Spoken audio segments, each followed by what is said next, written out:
Jesus said, I came that they may have life and have it abundantly. Dave Gathman accepted the abundant life that Jesus offered. And while he is gone physically from this earth, his presence lives among and within us. Let us accept also the abundance that Christ offers. In the name of the Father, the Son, and of the Holy Spirit. And now I invite David or Rusty to come and share some thoughts about his father.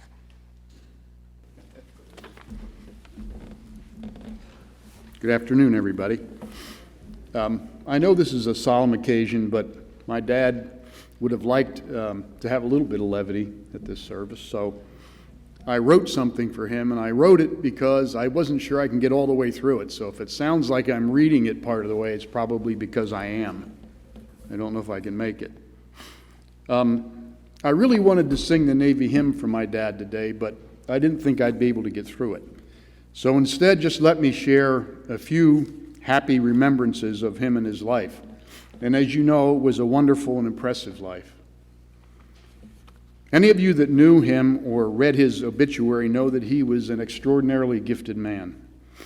He was president and valedictorian of his high school class, an Eagle Scout, a full scholarship to a prestigious engineering school, Stevens Institute of Technology, in the middle of the Great Depression of all things. The top engineering job when he graduated, and he was the recipient of 4 U.S. patents. In addition to his intellectual prowess, he really loved the outdoors, especially the North Woods of Maine, where he hiked the Appalachian Trail as a 20-something college boy. He returned to Maine many times during his life. He took our family to vacation in West Point, Maine, and some of us to climb Mount Katahdin and Mount Washington multiple times. In the last 10 years, he went with his sons and grandsons on our annual fishing jaunts to Bradford camps in the North Maine woods. And he passed that love of outdoors along to his children. I was infected with the fishing bug, and others got the hiking bug and the bicycling bug and the wayfaring bug.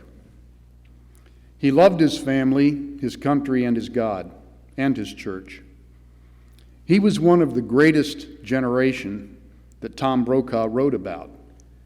And he defended his country by serving as an ensign, a so-called 90-day wonder, and a first lieutenant in the U.S. Navy in the South Pacific during World War II. He also faithfully served his church, first the St. John's United Church of Christ, and then the New Covenant United Church of Christ in many capacities over the years, including as a deacon and as an elder. And faithfully is really the word. I can still remember being awakened every Sunday morning, very early, to go to Sunday school and church. And I mean every Sunday morning without fail. And I have a little bit of a funny story about that. One year on daylight savings time in the spring, when you turn the clocks ahead, unbeknownst to each other, my mother and father both turned the clocks ahead the night before. And Sunday morning came. My dad had a really hard time getting all 5 kids up, and he was sort of angry he had to drag us there, only to arrive to an empty building. Boy, was he chagrined. He never really apologized about that, but I knew he felt really sheepish about the whole thing. He was an avid chess player. He taught me and all of his kids how to play chess when we were knee-high to a grasshopper, as he used to say. In fact, my brother Rick and I were chess champions at the Williamsport YMCA when I was 10, and believe it or not, Rick was 7 at the time. And he taught us card games and board games too. We had to be the only family around with 5 kids under the age of 12 that could play cribbage, pinochle, bridge, chess, and just about any board game that you could think of. He was a very unselfish giver of his time where his family was concerned. All of us, his 5 children, were lucky to have a father who had such strong character, moral fiber, and determination. He was a shining example of what a father and husband should be, a great provider.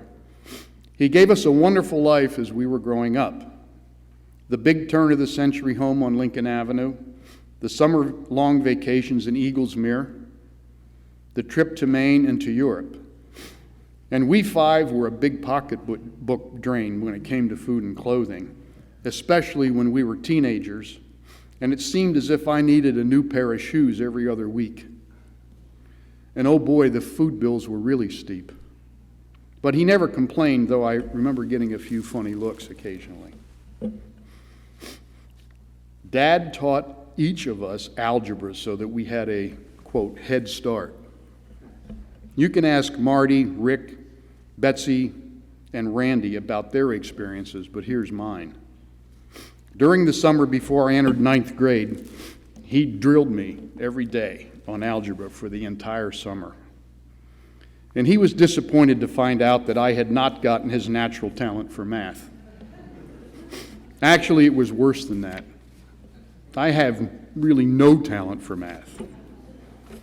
Man, that was a long summer for both of us. Of course, I did not know my dad the same way when I was a small tyke, but let me share part of a short note with you that describes how Dad interfaced with someone outside the family. It came the other day from Stu Wren, who's a doctor today, and who was a member of the scout troop where Dad was a leader during his early years in Williamsport. Dave is not walking on this earth any longer, but he is still present. I will take him with me far into the fading of my own life. He was such an important influence in my own life development, and I enjoyed so much sharing things with him that went so far back into both of our histories. We were all blessed by him. Who could forget his easy smile? It was palpable even in a card or letter or over the phone. I will miss him. This is the way that I would like to be remembered when I finally cross over someday, as someone who gave freely of himself, his time and talents, who was faithful to his family, to himself, and who left this earth a much better place because he was here.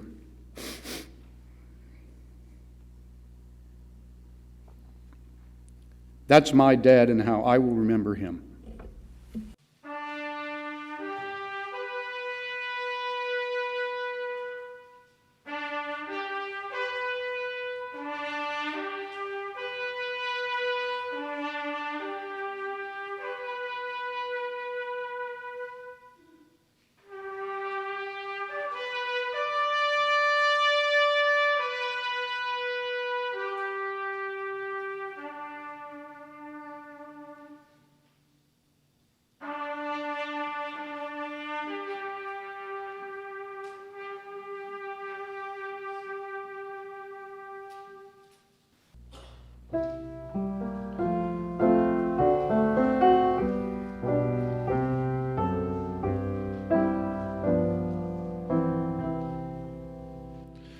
Eternal Father, strong to save, whose arm hath bound the restless wave, who bids the mighty ocean deep its own appointed limits keep. Oh, hear us when we cry to thee for those in peril